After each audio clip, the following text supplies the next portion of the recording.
আসসালামু আলাইকুম ওরহমতুল্লাহি অবরকাতু। দেশে এবং প্রবাসে, দূরে এবং কাছে, যে যেখানে আছেন সবাইকে জানাই আন্তরিক শুভেচ্ছা ও মুবারকবাদ। আশা করি সবাই সুস্থ আছেন, ভালো আছেন।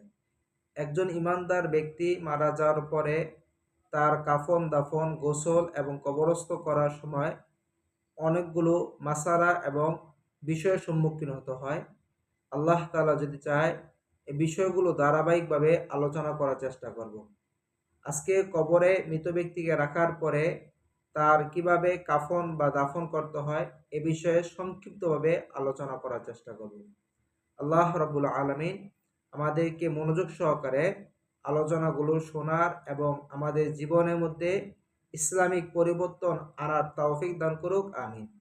প্রথমত হচ্ছে, মৃত ব্যক্তিকে কবরে রাখার পরে তার মাথার পাশে কোনো মাটি অথবা মাটির চাকা বা বস্তু দিয়ে তার চেহারাকে, মুখমণ্ডলকে ক্যাবলামুখী করে দিতে হবে। যদি মহিলা ব্যক্তি হয় তাহলে তাকে প্রথমে মাথার দিক থেকে চাটাই বা বাঁশ এগুলো দিয়ে আবদ্ধ করতে হবে। মাথার দিক থেকে ঢাকা শুরু করতে হবে আগে, যদি মহিলা হয়। আর যদি পুরুষ হয় তাহলে পায়ের দিক থেকে আগে শুরু করতে হবে।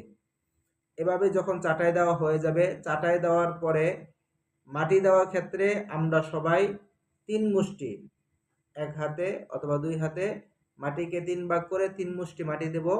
সেক্ষেত্রে প্রথমে মিনহা খলাকনাকুম এতটুকু অংশ পরে ১ মুঠ মাটি দেব। যদি মহিলা হয় মাথার দিক থেকে মাটি দেওয়া শুরু করতে হবে। পুরুষ হলে পায়ের দিক থেকে আগে শুরু করতে হবে। মিনহা খলাকনাকুম অফিহা নুঈদুকুম অমিনহা নুখরিজুকুম তারাতান উখরা। এরকম ৩টা অংশ পাঠ করে ৩ বার মাটি দিতে হবে। যদি কমপক্ষে ৩ বার মাটি দেওয়ার চেষ্টা করবেন। মিনহা খলাকনাকুম অফিহা নুঈদুকুম অমিনহা নুখরিজুকুম তারাতান উখরা। আমি আবার একটু বলে দিচ্ছি, আপনারা সাথে সাথে পড়লে অবশ্যই আপনাদের স্মরণে চলে আসবে। মিনহা খলাকনাকুম অফিহা নুঈদুকুম অমিনহা নুখরিজুকুম তারাতান উখরা। মাটি দেওয়া শেষ হয়ে গেলে কবরকে সুন্দর একটা অবয়